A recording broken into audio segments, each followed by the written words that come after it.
So here you are looking at the Volvo XC90, and right in the front you have the LED lights, which is inspired by Thor's hammer. Then you've got these massive chrome grills, which is a neat look to the vehicle. By default, the Volvo XC90 comes with 7 seaters. At the back side you have the chrome finish as well, which includes the tailpipes as well. It's a neat finish, it's a good looking car. And on the back side, the rear lights are the typical Volvo lights, which we've been seeing it for many years now.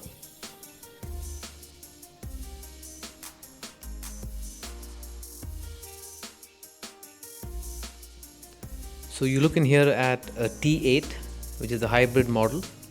So it's going to be a combination of power and fuel, and you can see the badge over there in white. On the top you have roof rails as well with the chrome finish. The inside is very luxurious. As you can see, it's just a combination of different kinds of leather, stitching and aluminium and metal finishes inside. The car feels really good to sit in. The seats are extremely comfortable, and the surround system, thanks to the speakers, they just sound great. They almost fit in every corner of the car. And it's powered by a special edition of Bose and Wilkins.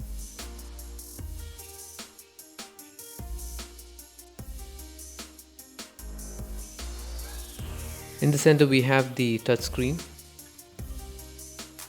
It's got 3 pages and you need to slide to go between pages. So this is the first page, then you have a second page and you have a third page. So the first page is mainly car functionality, which is more going to be more like a one-time adjustment, and you frequently won't visit this once you pick your favorites in this. And most likely the second page is where you're going to frequently make changes, which is going to be your GPS or Bluetooth pairing, or it could be your phone. And so these are the 3 main things that's available for you on the second page.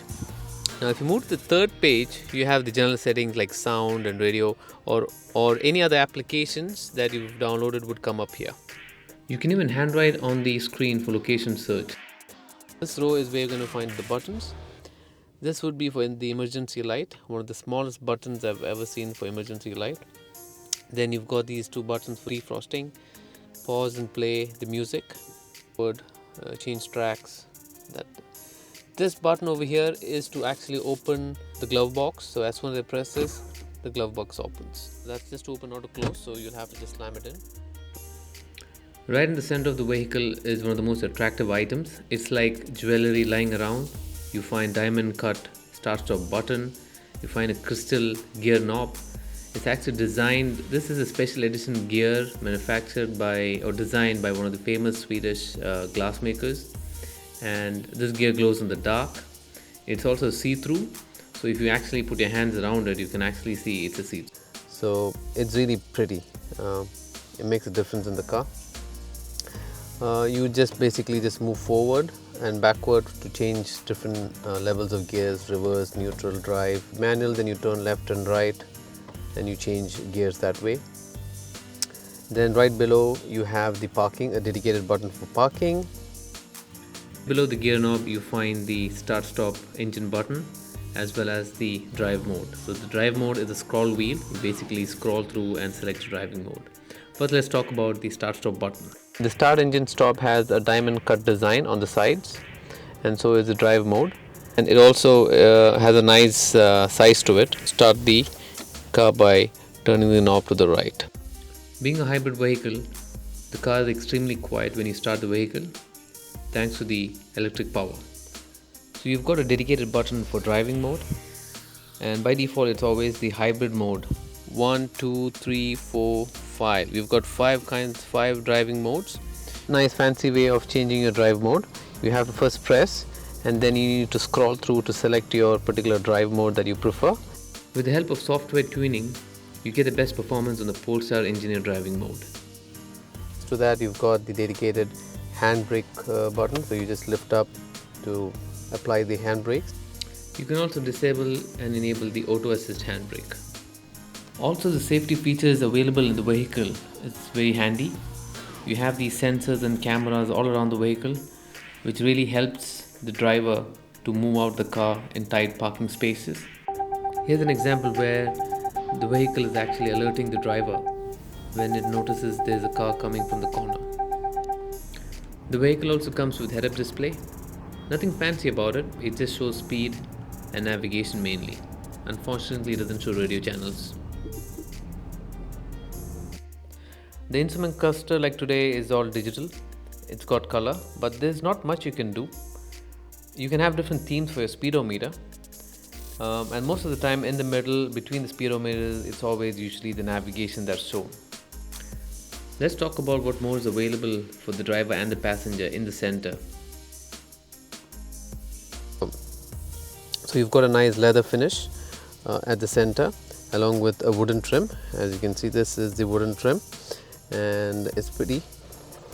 And as soon as you open this, you've got two cup holders and you've got a wireless charging pad here. And like if I open this, I've got a charging vault. Maybe you can just try to fit in some coins in the little bit of space as well. If you're going to place your phone, it's going to charge. So let's say I'm going to just show you. And there it is. The phone has started charging. So that's a neat feature and it works well. The only problem is when the car is moving, there's a possibility that the phone could go forward and it would lose its wireless charging ability at that point. That you need to actually adjust these wooden interiors so that you fit phone inside that space. The only problem is if you have a coffee here, then this is going to be open and there's a chance that it's going to slide or it might not fit in here. The cup holders go well in its place, so you can actually just place it in here and it stays well.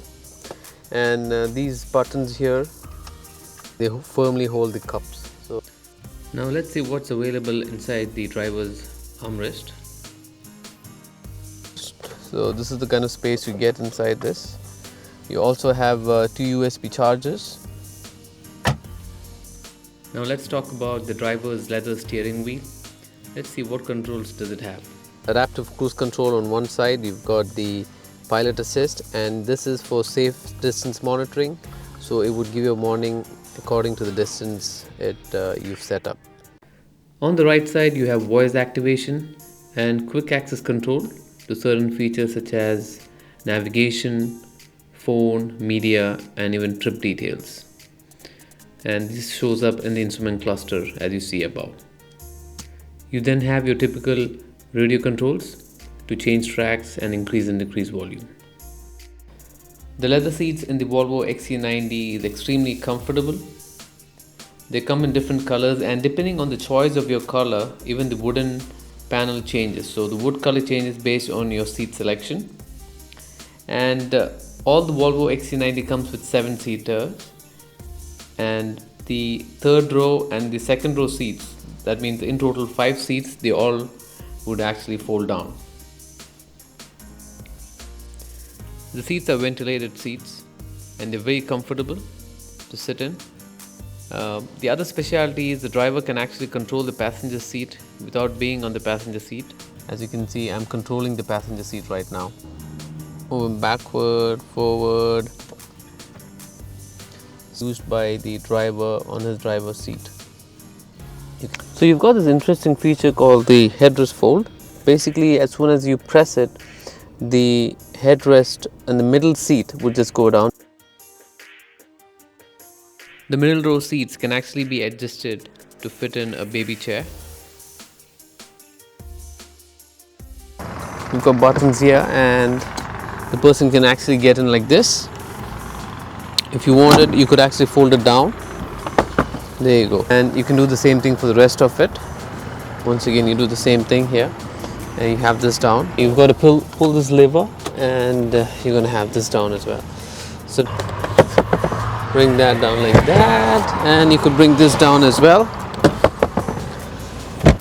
It's giving you maximum cargo capacity now, and I think you can almost fit in anything, including a fridge, I feel. So that's how good it is, the space inside an XC90. Rear seats are folded now. That is the 3 in the middle and the 2 in the rear. You just have to hold the hook, pull it up and push it in. The good part is they've designed it very well.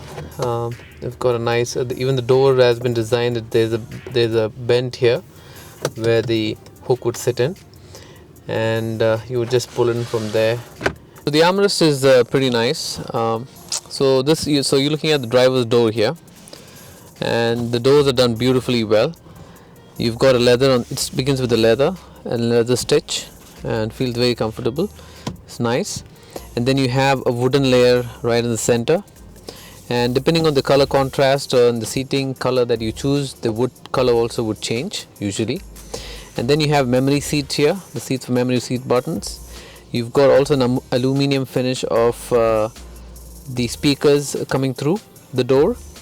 You then have a nice aluminum handle, a metal handle, which really is one of the best. I really enjoy it because it's really thick and nice, and it feels great to use it. It's easy to use and it's very comfortable to use. So you can just slide in your finger and just open it. I think they've done a good job with that. Then you have your lock buttons to lock and unlock the doors. You then have some other buttons here, additional buttons. These are your window controls to open, close. Then you have child protection, so you can actually lock the rear doors. You then have the usual side mirror controls as well. But overall the door design is really nice. It's very comfortable, and the car really feels luxurious because of all this. So you've got one layer of leather stitched to it, then you've got a wooden trim inside this, then you've got a nice bulky thick aluminum handle. Then you have a nice fine leather over this. This leather is even better, where your arms normally rest, and it really feels nice. And the contrast, so this is yellow, this is black, and this is a bit grey.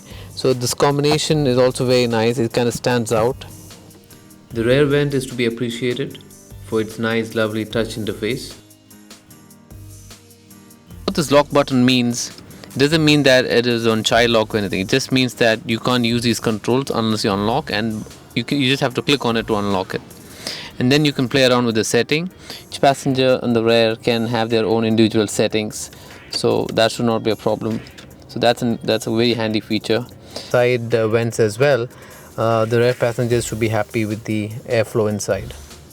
This is what the Volvo key fob looks like. Well, it's as big as the car. I'm not really impressed with the design. It's quite thick and big, and not many features in it. So you've mainly got 3 buttons on this side, and it's typical to lock, unlock, and one for the boot. And then you have on this side, if you can't find your car, you can just hold on to this and it would ring the alarm. So now we are actually going towards the hybrid car's power socket. So this is where you're going to actually charge your car. So let me just open this so you get to see what it looks like. So I hope you can see the charger here, and you have to just pull it out. There's no turning actually, and as you can see, this is where you just plug it in, and usually it is compatible with most of the chargers available all around, and you should be fine. They also provide you these cables to charge. It's closed, and you just close it.